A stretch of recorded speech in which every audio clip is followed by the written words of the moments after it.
Hi, this is Morgan, author of 4 Steps to Funding. Recently I had a great question from one of the readers of the book that he wanted me to elaborate on this question of who. So who, as you remember from the book, is critically describing like who you are and why you're capable of doing the work that you're describing. And what he was wondering is, you know, if you're somebody who's in a training situation, say a graduate student or postdoc, and you don't really have a track record yet, what is your who? How do you address that? How do you fill that in?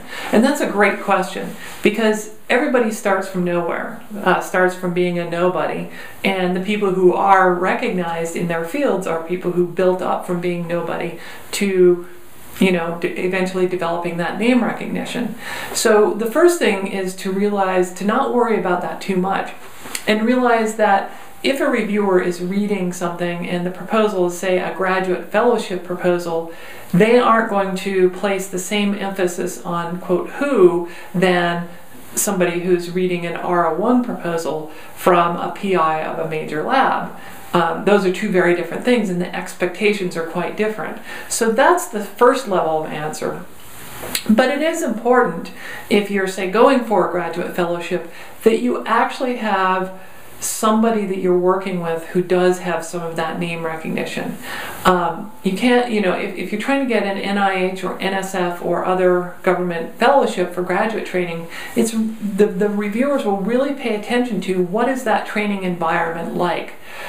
Do you have a good mentor who's going to spend time with you, training you and getting you to that next stage of your career, to helping you get recognized and helping you get to the point where you have publications and you have a name out there?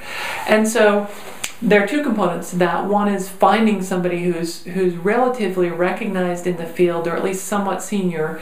It's a little bit harder if you're starting out and applying for fellowship and your faculty mentor is also just starting out. That's a more difficult situation. When I was first starting out, we had that situation once with one of my trainees, and so what we did is we went to one of my more senior colleagues, and he got involved as a co-mentor of my postdoctoral trainee, and we actually got that fellowship for my trainee because we had the co-mentor. If we hadn't had the co-mentor, I'm not sure that we would have received that fellowship for this trainee, because I just didn't have enough name recognition at the time, enough seniority to show that I was really capable of training this person on my own. So it's really important, and if you're at that stage where you don't have your own name recognition, that you find ways to attach yourself to people who do, to mentors who do.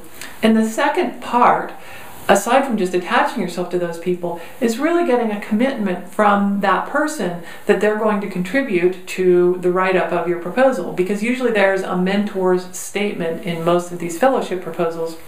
And so in that mentor's statement, you really want to have a very good, clear explanation of how they're going to train you and mentor you to get you to that point. And so a lot of people sort of downplay this. A lot of mentors are very busy and it's hard to get them to do this, but it's really important that that mentor statement be really clear and really good and have a well thought out plan, because that's going to go a long, long ways in addressing that who and making it clear that there's going to be some transference from this more senior person to this person who doesn't yet have that name recognition.